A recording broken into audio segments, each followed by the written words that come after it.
soul, soul to soul, soul to soul, soul to soul. Hello and welcome to the Soul to Soul talk show. Today we have a very dear guest with us who is from Germany originally, but how we connected actually is because he was the first Rajyoga teacher to go to Bosnia. And so when I went over there to start doing some of the courses more regularly and potentially set up a centre, Rhina was someone that I had to obviously connect with and get some of his experiences.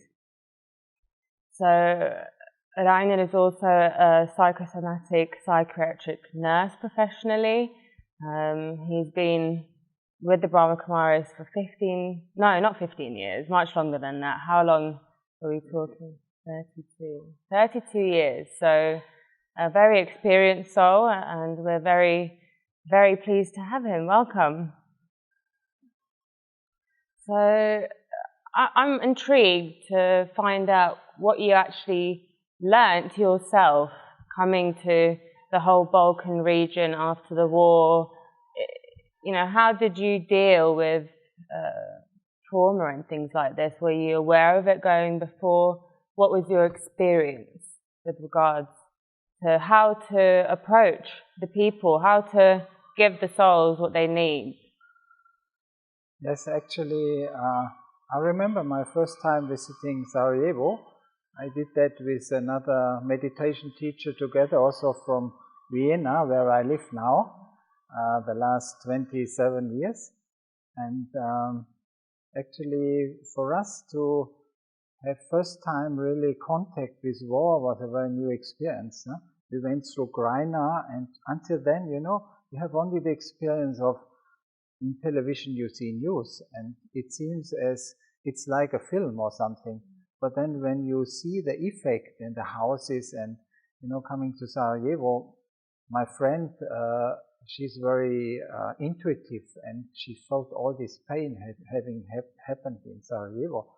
And so for her it was really a nightmare to visit that first time, but still she had so much mercy and feeling for the people and compassion that still she was very happy that she had that opportunity, that we were there together the first time. And so for me, I really understood that people must be very, very deeply hurt deep within, and I can't believe that these traces can be removed just like that without any problem. No?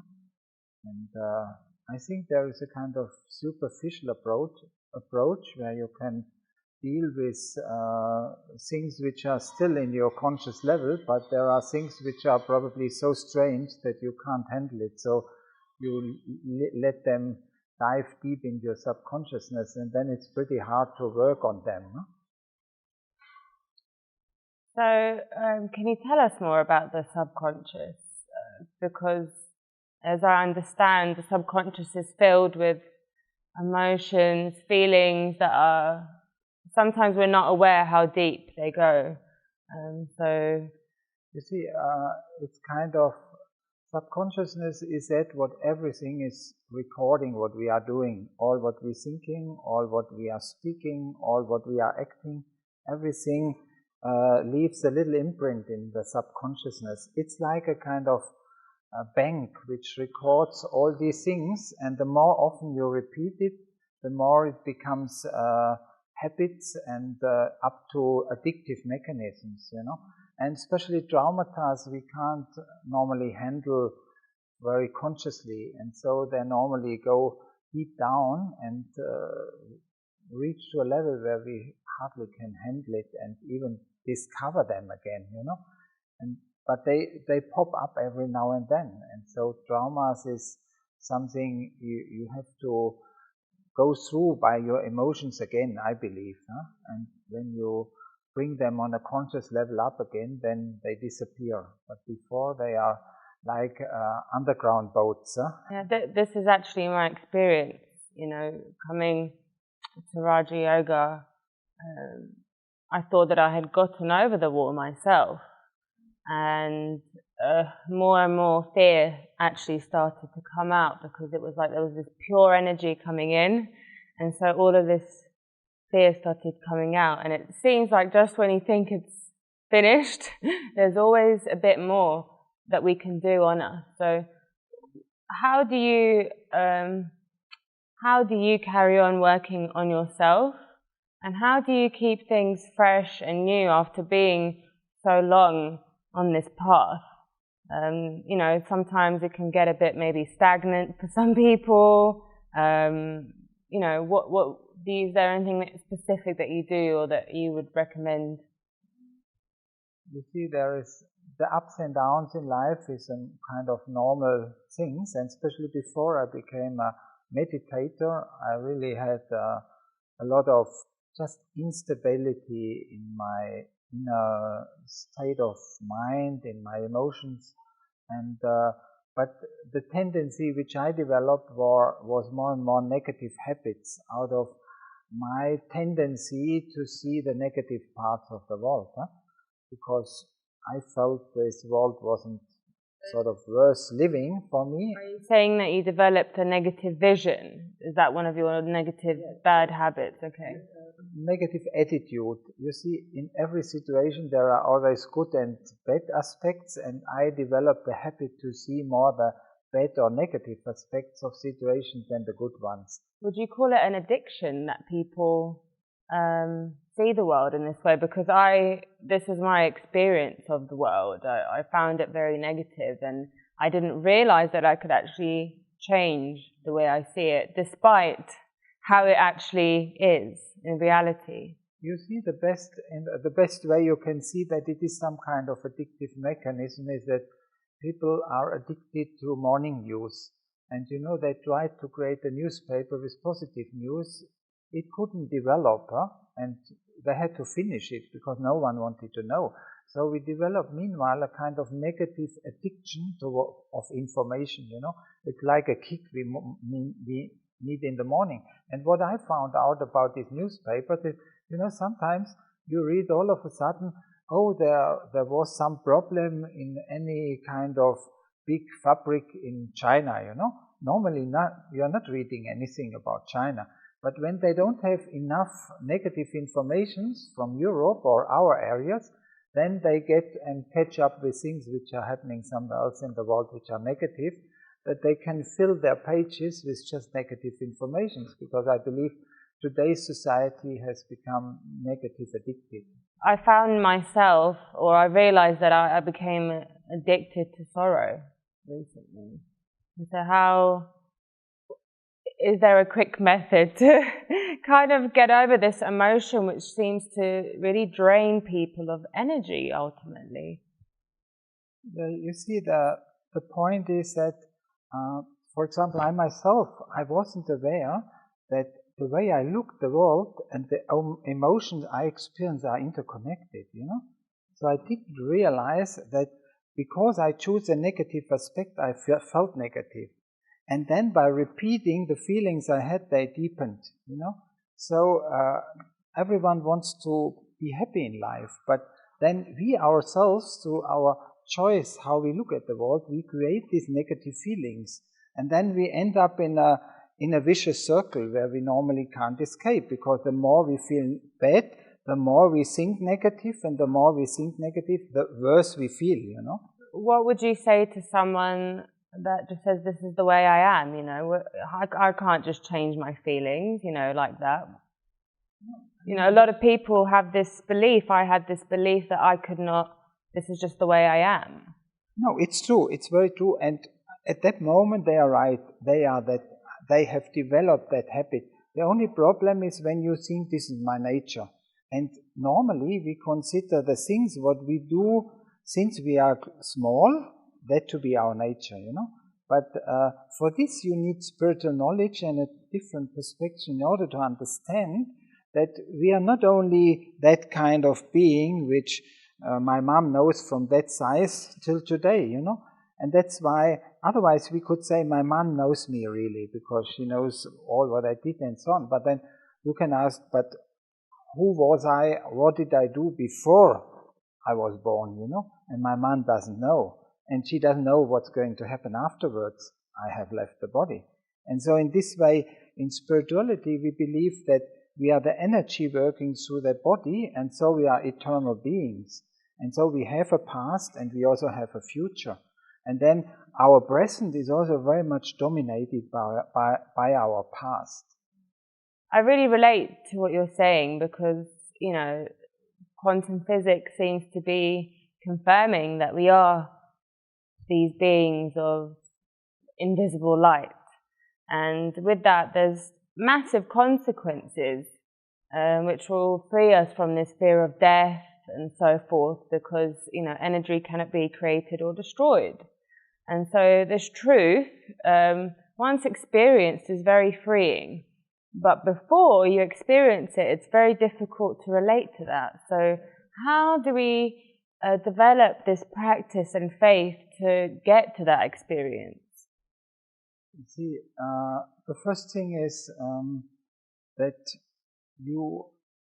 there is a kind of need that you want to change anything in your life. So no matter how long it takes you to reach to the point of wanting something to change, before nothing can be changed, you know. And it's normally connected. We are normally only ready to want a change when we are unhappy, you know. And there are different reasons why we are unhappy. And the majority of people make themselves unhappy, even they are not aware of. And when this increases, at one point we say, okay, this is now enough. I want a change. And then we open up for new ideas of everything. Before we are quite happy with having our world which works more or less, you know. It's sort of, when I meet people who tell me I'm happy, you know what I tell them normally?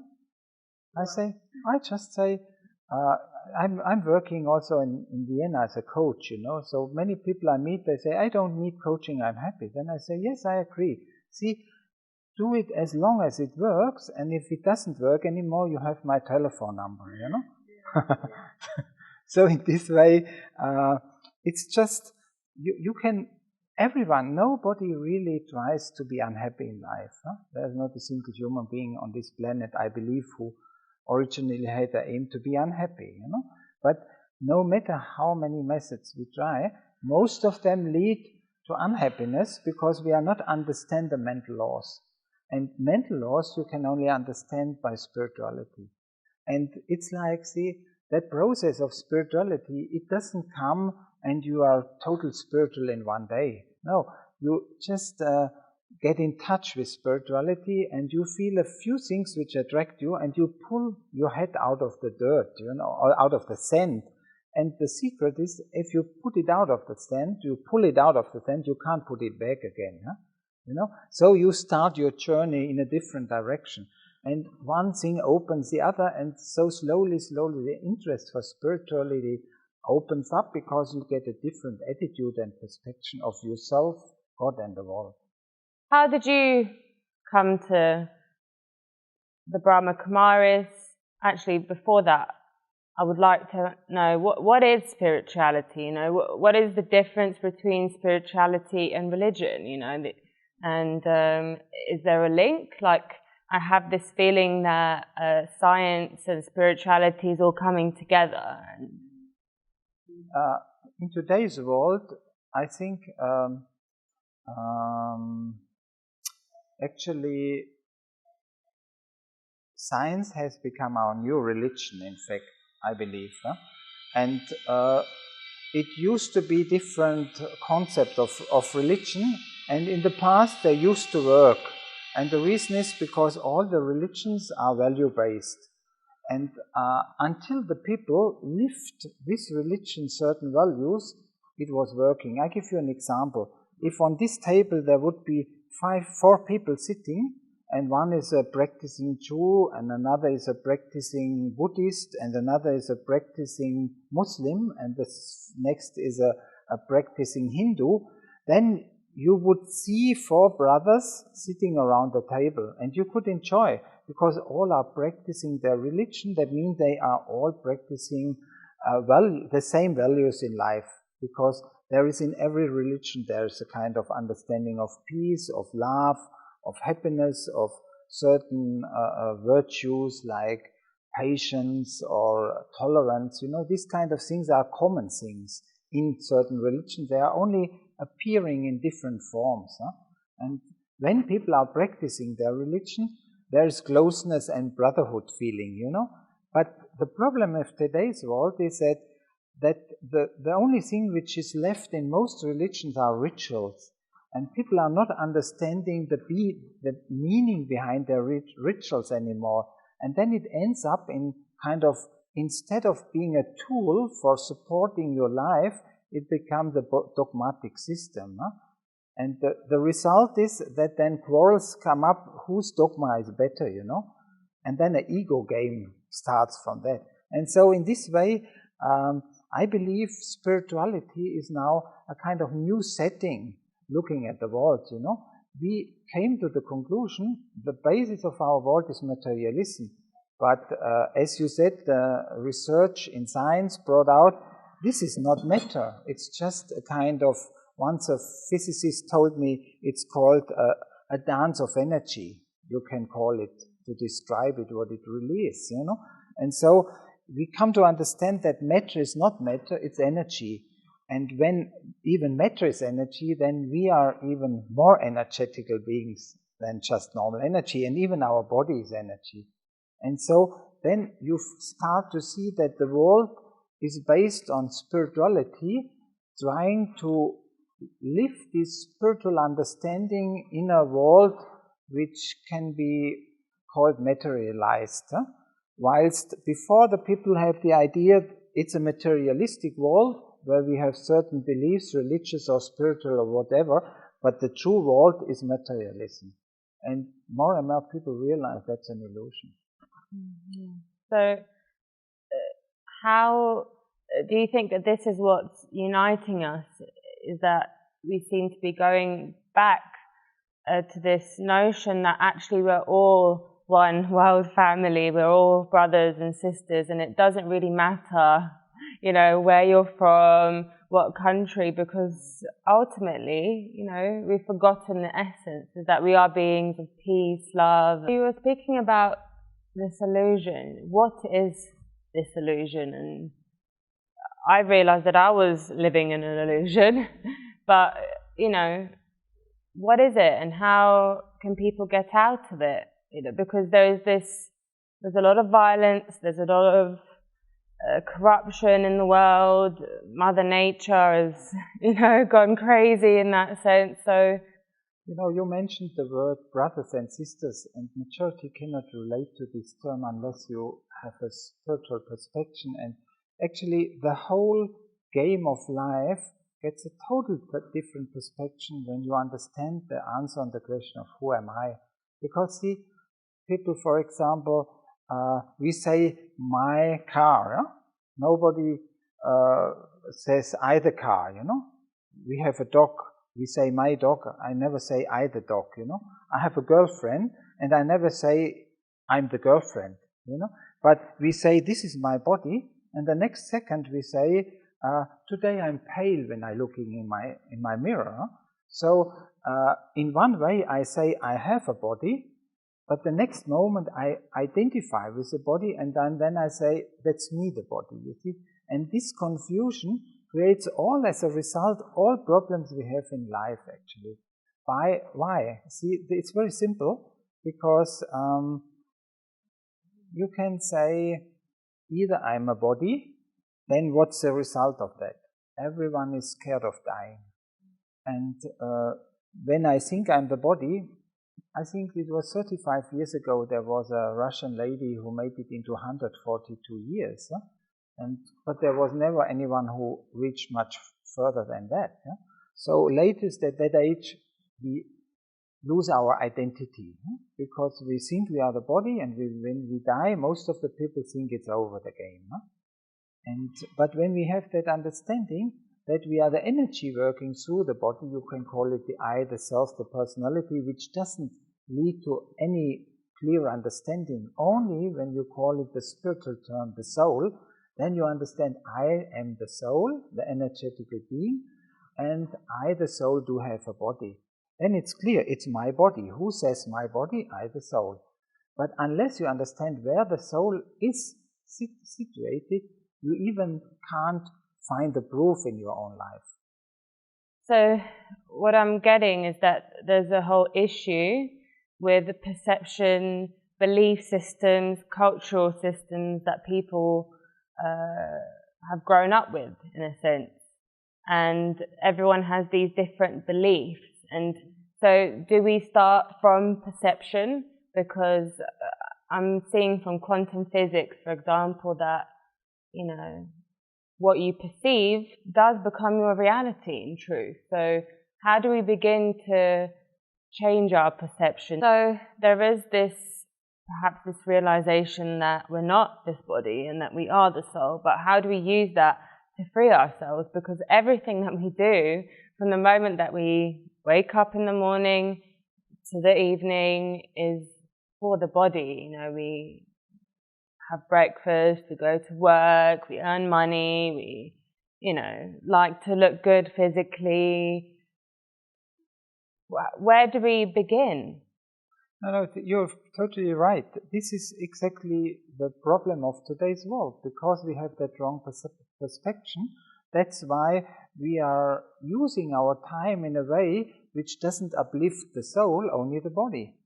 And after we identify with the body and the role and so on, that works for a certain time, but it doesn't lead into inner fullness. And then we have to pretend to be happy and, you know, all these kind of things for the external world, but deep down we know it's not true. Huh? And then it becomes very difficult to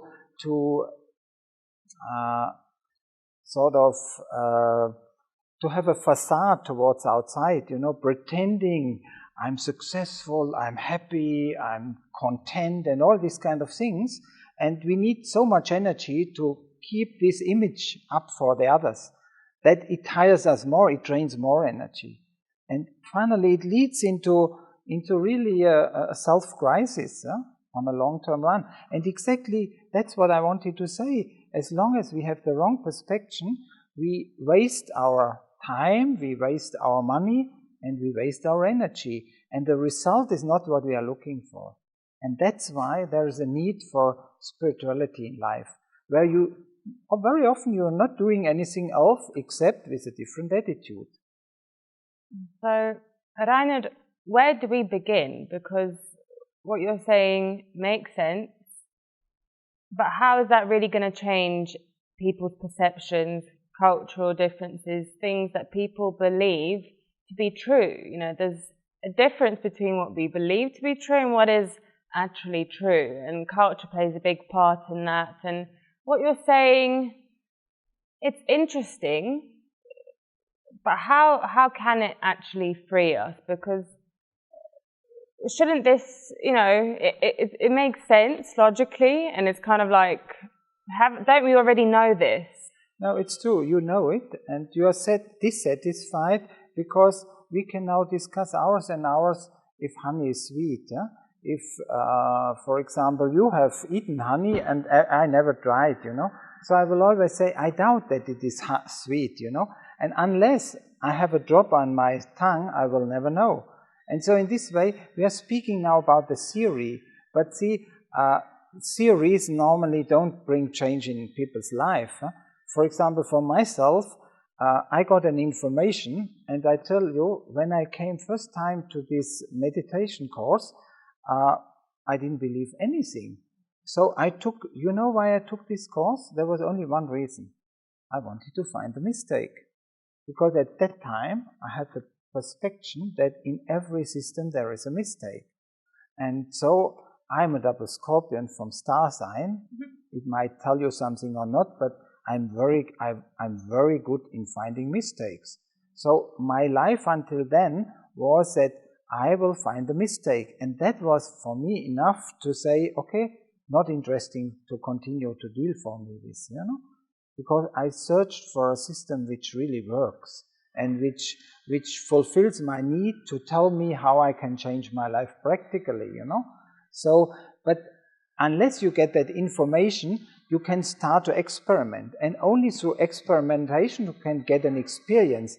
And when this information is logical, that your intellect cannot really feel, I'm 100% sure this is stupid.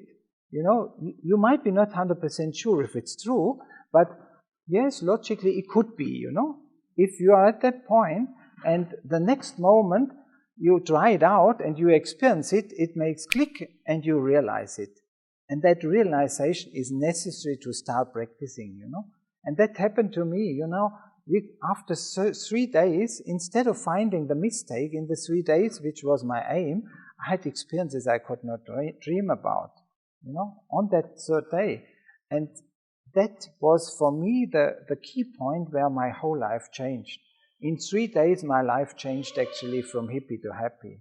And that happened in reality 32 years ago. And believe me, if this had not happened in this dramatic form, I wouldn't sit here today. Thank you very much for joining us today. I think the conversation has been very inspiring. I think we're just getting to the crux. So I look forward to us continuing the conversation in the next episode. Thank you, viewers, for joining us also. And we look forward